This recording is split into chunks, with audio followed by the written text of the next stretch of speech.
Today on Locked On Canadians, we talk about how effective Emil Heineman can be next season. We talk about how close Nick Suzuki came to potentially getting a first place vote in the massive Selke voting. And then we're going to go and raid the Buffalo Sabres.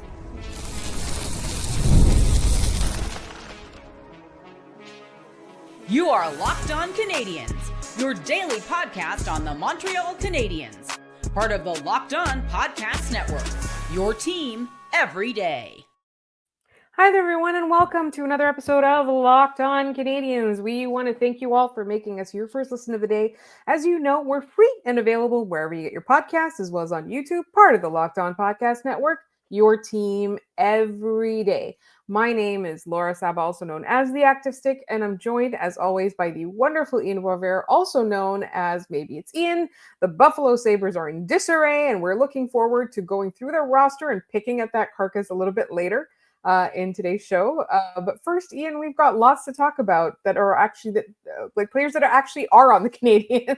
Yeah, we'll do our Emil Heineman player review, season review. And today's one of my favorite days of the hockey calendar in that we get the first batch of ballots that come out for award voting.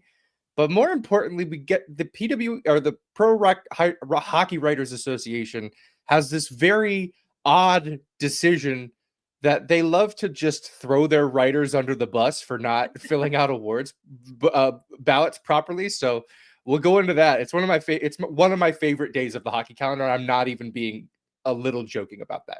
I love reading it every time, just being like, how did you mess this up? And so, in addition to that, my co-host will also take me to task for an opinion I had not too long ago, right here on this show. But I do want to talk about Emil Heineman real quick. Also, if you'll notice, we have been going in alphabetical order, but we skipped the G's. We skipped them for a reason. We are doing those reviews with guests. We've got a guest for Brendan Gallagher. We've got a guest for Caden Gooley. Gee, I wonder who that might be. We've got a guest that we want to line up for our goalie talk as well. So that's all coming hopefully this week, but if not, latest next week. So we're just skipping over those. We're going into the H's. Lane Hudson is tomorrow. Spoiler. And unless something crazy happens in the Laval Rocket game. But let's talk about Emil Heineman. Yeah, rookie year for a player in Emil Heineman who, he didn't exactly stand out in the American Hockey League. And that seems to be sort of a trend with some of the guys that have then come to the National Hockey League and stood out. I think of Jaden Struble as the other one. He didn't, it's not like he was dominating competition at the American Hockey League, but then he comes to the National Hockey League and it sort of fits his play style a bit more. That's sort of how I feel about Emil Heineman. That's a guy, 6'2". He plays heavy every single shift. When I think about the kind of players that the Canadiens are looking to add, like size, compete, Emil Heineman's that guy. The caveat being Emil Heineman before they went and played Utah, because we got two versions of this player this year.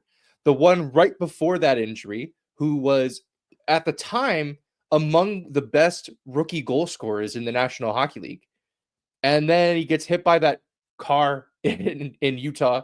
And Marty joked that the car was totaled because Emil Heineman is massive. And it was difficult for him to find that stride again. We didn't see the shot as much as we would have wanted to. We need to do our word for Emil Heineman. Does anything, do you have one off the top of your head that you would use to describe the season that we saw from Emil Heineman? Unexpected. Yeah, mine was surprise. I was just genuinely surprised that, we're coming into the season too, thinking back to training camp, it was him and it was Kapanen who really jumped off the page in, those preseason games and in training camp. And then they sent Kapanen back overseas to play this year instead of, having him just toil away in Montreal and not really do much, which was the right decision for Kapanen. But Heineman stuck around and carved out a role for himself on that fourth line. I guess my question is, is there more to his game? Can we project him higher up the lineup? Maybe not this next season, but in the coming seasons, can he play himself into a more offensively minded role, or is he a luxury fourth liner for the bulk of his career. I think he's definitely a bottom six player on this team just because the way that Montreal is trending, they want more skilled guys in that top six, right? We do Yeah. know that Marty loves to roll the lines, which, Emil Heineman gives them that luxury. I think that's the key there. And there's something about, we talked a little bit about when we did the Christian Dvorak review about the emotional baggage that comes with this. And I don't think Emil Heineman had emotional baggage coming with it, other than the fact that, Tyler Toffoli was traded to open the NHL trade deadline season that year, right? He was Yeah. traded before, and there were a lot of questions asked as to why Kent Hughes didn't wait until the last minute and draw up a bidding war between contending teams or teams that, would have thought that they might make a run. Could he have gotten more?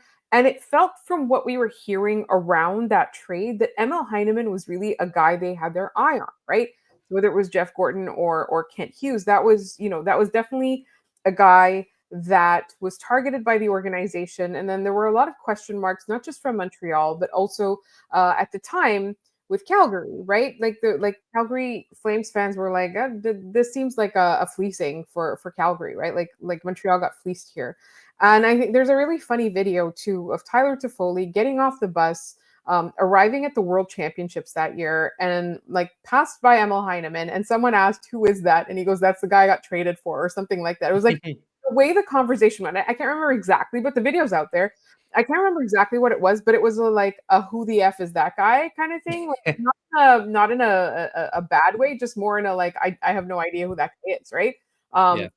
Somebody must have said something along the lines of, long shot or something like that. So, there was all of that baggage that had to do with Emil Heineman. But I think what the key thing with a player like that is putting him in the right situation. His line mates as well. You put that trio together, it just worked, right? That was the thing. And after the injury, he came back. It wasn't great, but it wasn't abjectly terrible, too. It just wasn't what we No. were used to seeing. And it was Yeah. really funny because, the nights that he was missing from that line, that line was suffering. They weren't terrible, but they were suffering. That line was suffering. You could clearly tell that he was missed. So I think that there's something about the way that Emil Heineman plays that Jeff Gorton and Kent Hughes projected him to be a luxury bottom six player. And I think that's totally fair. Yeah, and I mean, one of the stats that jumps off the page for me with him is the penalty minutes. At playing as heavy as he does, played 62 games this year in the regular season, 20 penalty minutes. That's not a ton. That's like a penalty every 3 games or so. Yeah. Which you don't love, especially from a player who, is in a bottom 6 role. You would want them to stay out of the box, but him coming into the National Hockey League and being expected to play a very heavy role and not taking a ton of boarding penalties and charging penalties and cross checks, just being able to step in and play that role immediately. And I don't think we should scoff at the idea that he is a luxury fourth liner, in the sense that, he plays a way that the Canadians ideologically want every line to have a guy play like that, Yes. right? They want somebody to go to get in on the forecheck. That was their identity line, right? Marty started that line on most nights towards the back end of the season for a reason.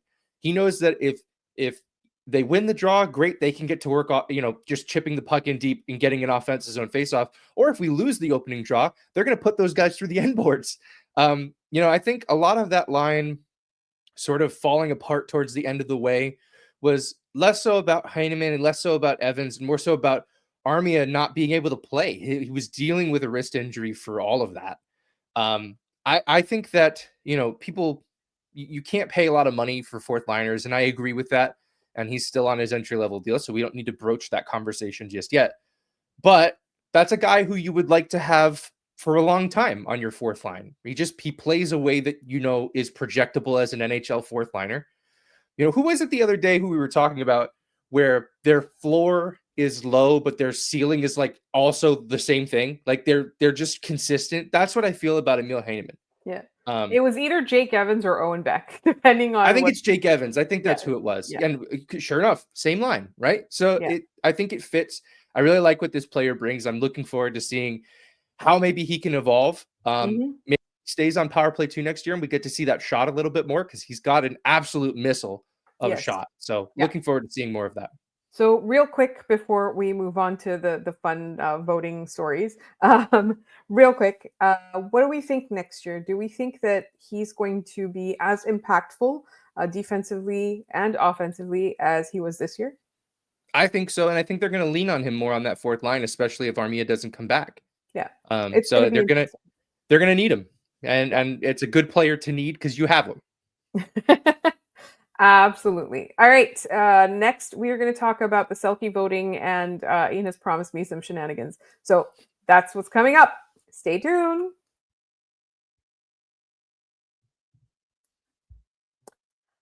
Looking for a snack that's both delicious and nutritious? Crack into a good source of protein with Wonderful Pistachios. Wonderful Pistachios is one of the highest protein nuts. Each 1 ounce serving has 6 grams of protein, giving you over 10% of your daily value. Plus, they're packed with fiber and better for you unsaturated fats to help keep you feeling fuller longer.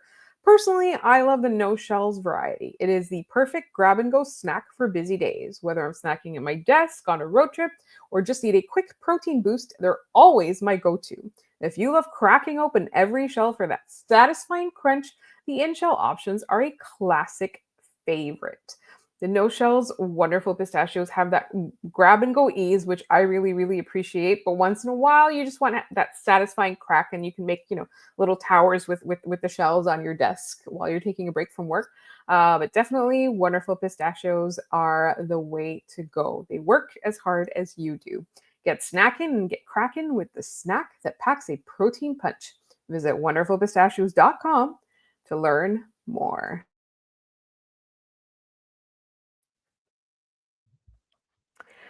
All right. So today the Selkie winner was revealed. I don't think anybody was surprised by the result. Were you surprised by the result? Let's start with that. I was surprised by the fact that everyone sort of went, "Yeah, that's right." And not to say that it was Alexander Barkov from Florida who wins it. Um, it was just more so like I thought. I don't know. I just didn't think he was the runaway favorite, and maybe that's because we watched the Nick Suzuki line completely take Barkov's lunch money during the regular season. But like, and obviously 4 games is not that's not a great sample size to go from. But I don't know. I find that with Barkov, do people still think he's like the most underrated player in the league? I think that has to be gone now, right? He's winning awards. He's got a Stanley Cup. He might get another one this year. I think we have to like bury that. Yeah. It's over. It feels like the Patrice Bergeron effect, right? Like, do you remember back in the day, like Patrice Bergeron was the most underrated player, even though everyone thought he was amazing? And that's not to detract from how amazing Patrice Bergeron is and was, right? It was just like that. People are like, oh, he's so underrated. Nobody knows about him. Yeah, I don't know why. I don't think hockey fans and hockey media actually know what the word underrated means anymore. Mhm. And I also think that the Selke voting often lags behind real on ice impact by a few years. Because in all that time where we were talking about Barkov as like one of the most underrated players, he could have won the Selke in any of those years, right? Yes. That I feel like it always lags behind. I do find it funny that Sam Reinhart is right behind him in second place. I don't think that you can have 2 of those guys. Personally, I find that kind of hard to believe. But the reason we're talking about this on a Montreal Canadiens show is that Nick Suzuki finished 13th in Selke voting. No first place votes. He has a second place vote, 2 third place votes, 2 fourth place votes, and 5 fifth place votes. Do you know who gave him that second place vote? You told me and then I forgot, but I remember it was good. It was Craig Button.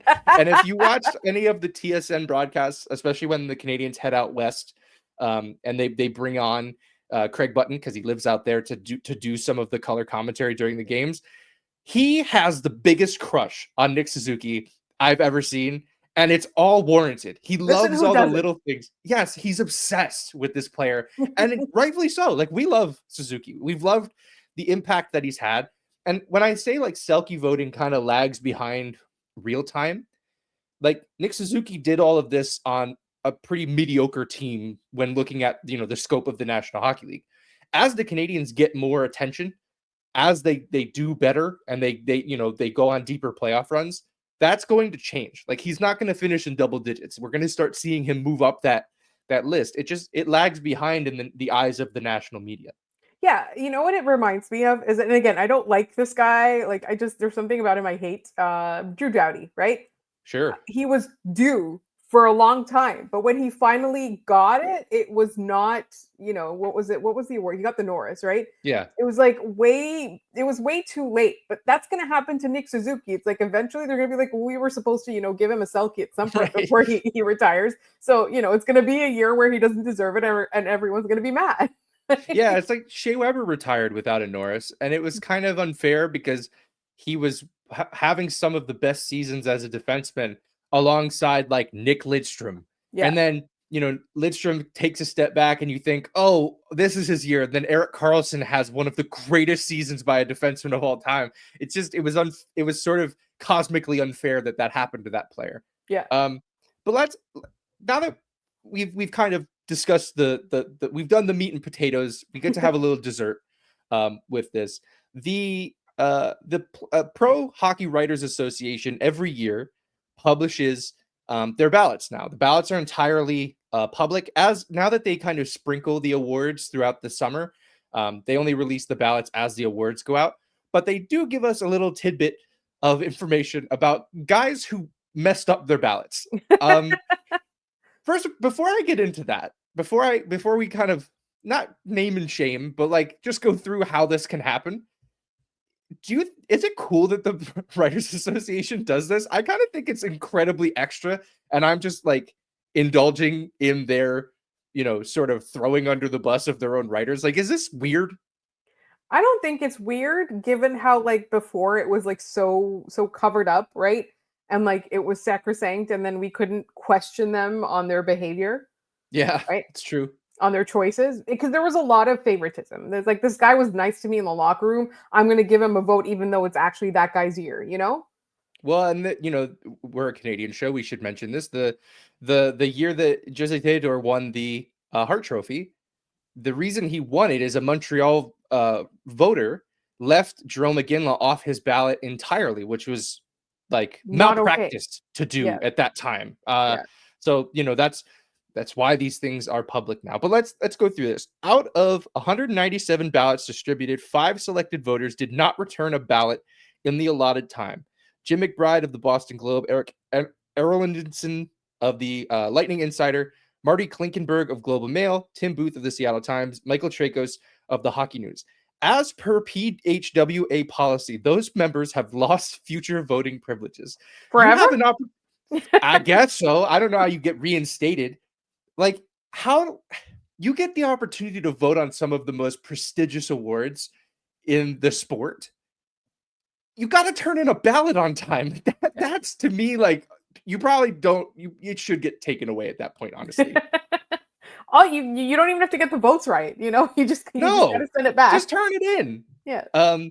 There are also several procedural errors in the voting process that resulted in some ballots being rejected. Antti Mäkinen of Viasat Finland did not make the proper number of required selections, resulting in his all-star team choices being nullified. Nicole Kraft of the Associated Press, Mark Spector of Sportsnet, Scott Charles of the Associated Press, and Rob Rossi of The Athletic selected ineligible individuals or returned ballots with improper numbers of required selections, resulting in their all-rookie team selections being nullified. I wonder if they picked players who were not rookies, who did not qualify for the rookie sort of selection. I'm wondering if that's what happened, or and the other one being just they didn't have the right number of dudes. Like, I'll be honest, like Mark Spector and Rob Rossi being on this list is kind of surprising. Those guys know how to play the game. I'm just kind of curious how this happens. And we'll leave this on a cliffhanger of a hot take before we head into our final segment. I do not think the writers should be voting on these awards. I disagree with it on principle. I don't think that it makes sense. I think that if these awards are used to get you into the Hall of Fame, the guys who pick the Hall of Fame should pick these awards. That's personally just how I feel about this. I get very, like, every year watching us all get angry at writers, and I'm just like, you're angry at the wrong thing. The fact of the matter is, like, I don't think that this is the right thing to do. But we'll leave that there. I'm going to hop off my soapbox here and just enjoy the rest of the day, which is Pro Hockey Writers Association Shame Day. All right. On that note, I was going to ask, who do you think should be voting? But you've made your proposal on that front. So let's move on and raid the Buffalo Sabres coming up next.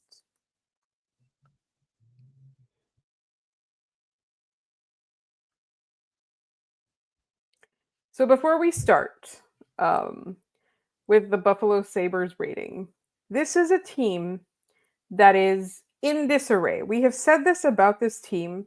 It's in a perpetual rebuild. They have had so many good players that have just slipped through their grasp, right? And they're like, again this year, we have been hearing that some of their star players are unhappy with the direction Buffalo is taking. And when it gets to that point that it's being leaked through the media, there's going to be some wholesale change on the team, right? I don't know. I don't know what these guys are thinking.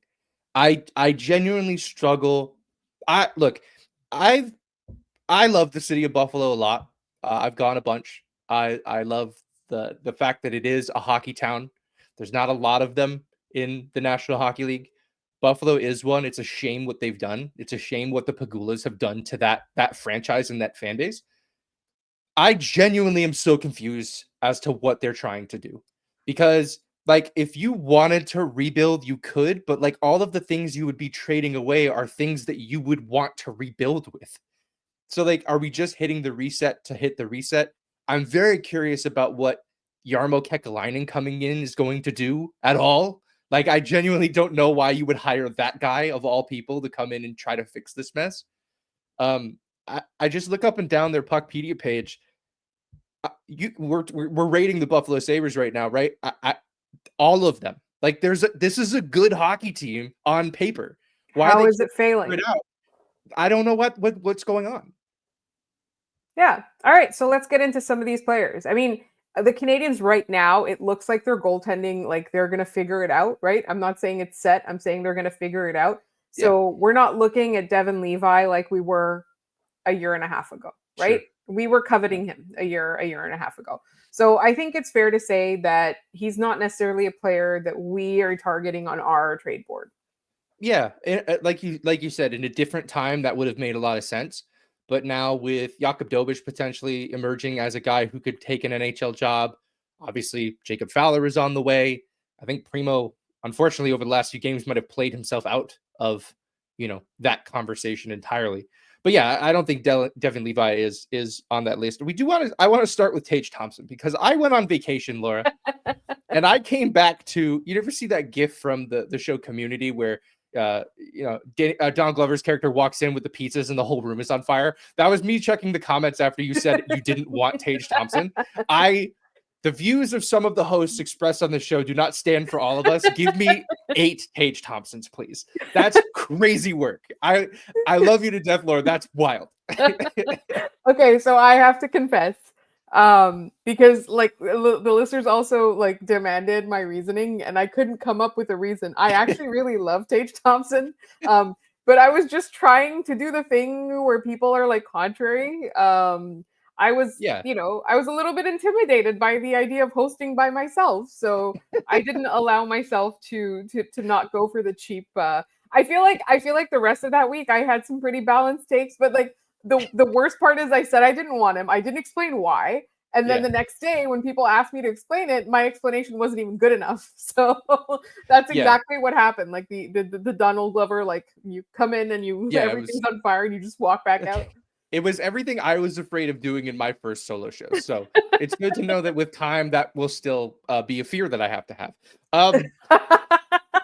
Tage Thompson would come in and be one of, if not the best forward the Canadiens have. Like he would step in and be that guy immediately. Yeah. Can I just ask a question though? Yeah, go for it. About Tage Thompson. Like personally for me, I did not expect this I did not expect him to hit this height.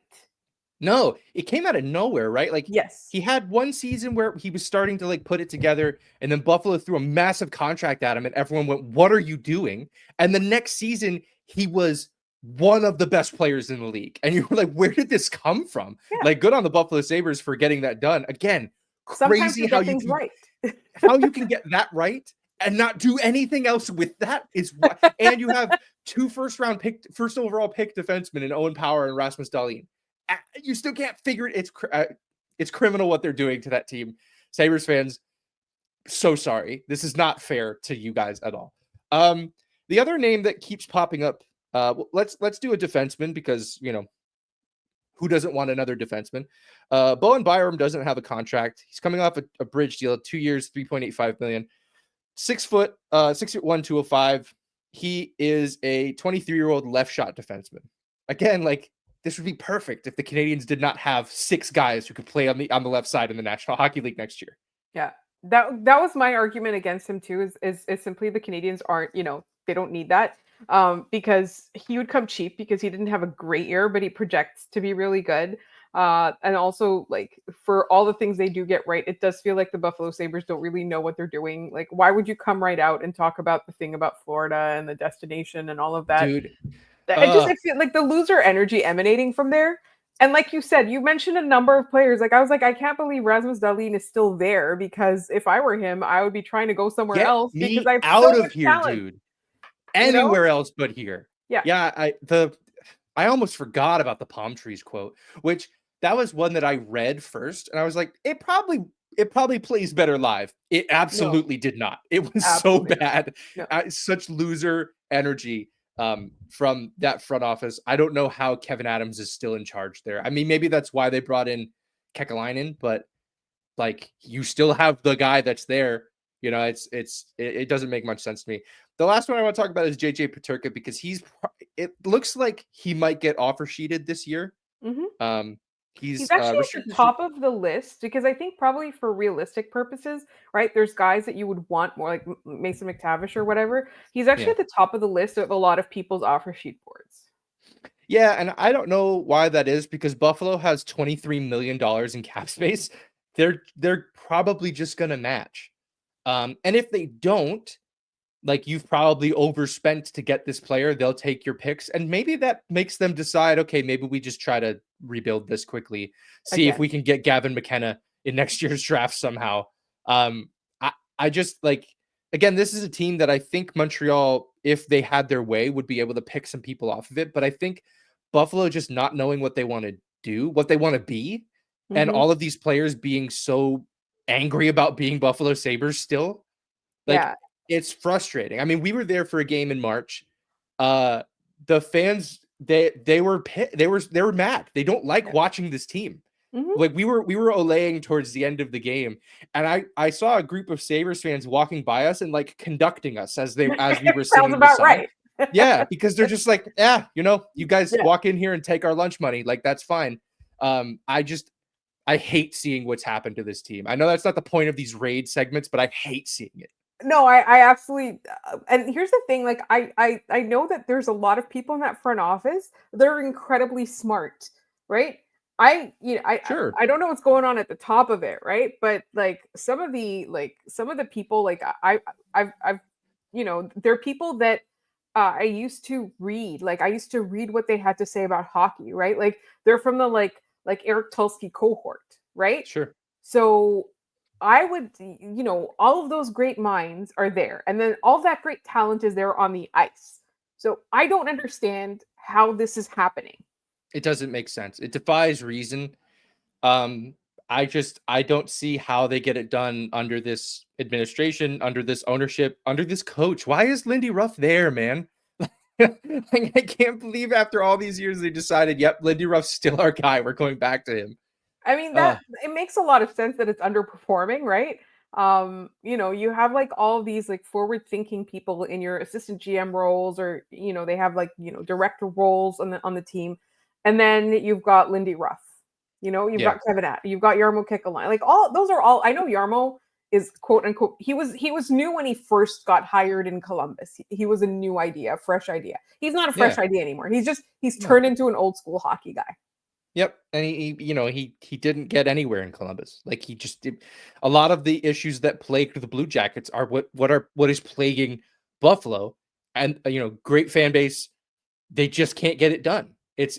I'm very curious to watch this team this year because I think they're like one bad season away from completely imploding.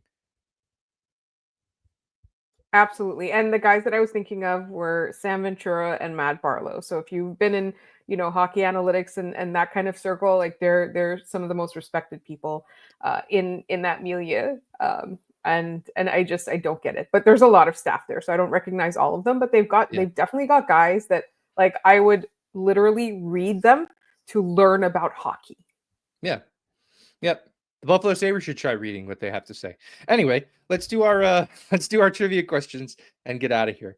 Yesterday's question was about K'Andre Miller because we wanted to rate him from the New York Rangers. K'Andre Miller went 22nd overall to the Rangers in 2018. Montreal probably didn't have a shot at him since they picked 3rd overall in Jesperi Kotkaniemi, and didn't pick again until 35. Who did Montreal end up taking at 35? You have the answer to this one, Laura? Yes, Ylönen. Absolutely correct. Yes, Ylönen. And a few picks later, they took Alexander Romanov as well. So one actual hit in Alex Romanov, less so of Ylönen. It's wild to think that the best player out of the first 3 they picked was Alexander Romanov, and they had the 3rd overall pick. I'm making myself mad. Abon Post, Curtis Martin, David Waddy, the Zellward, and Kyle Roberts all got our answer correct. So thanks for playing. Thanks for telling us how smart you are. Really appreciate it. My question is, where's Super Rain? Where's our guy? He was sleeping on this one, so maybe he'll get today's. I was really interested. I'm a jersey connoisseur. I collect a lot of jerseys, and I was interested in finding the Canadian with the longest last name on a jersey. So how many letters make up the longest last names in Montreal Canadiens history? For bonus points, name some of the players. There's a bunch of them tied for this record of letters, not characters. So that's a hint for folks there. How many letters make up the longest last names in Montreal Canadiens history? If you have the answer, put it in the comments down below. Send it to us any way you know how to. We'll shout you out on the next episode of the show. You heard the man. Definitely participate in our trivia, and you can do that by contacting us. And I'll tell you where to do that in just a moment. First, you can email us at lockedoncanadians@gmail.com. You can leave the answer in the YouTube comments. You can also send them to us on Blue Sky. We're at Locked On Canadians. Shout out to Boondoggle who got the Yes Ylönen question right on. Yes, Boondoggle. Yes. Also on TikTok. So we're on TikTok, Instagram, Blue Sky, and Gmail at Locked On Canadians, and you can leave them in the comments. In the meantime, also please make sure you are subscribed to our podcast wherever you get your podcasts, as well as on YouTube. Tell your friends, leave reviews, let people find us. We're getting close to that 4,500 mark, and we want to give away our stuff. We've got a giveaway going, so please go ahead and do that. You will find my co-host on social media at MaybeT, and you will find me at The Active Stick, and you will find both of us tomorrow. Hopefully not eulogizing the Laval Rocket, but potentially doing that. And that's all coming up tomorrow. See you then.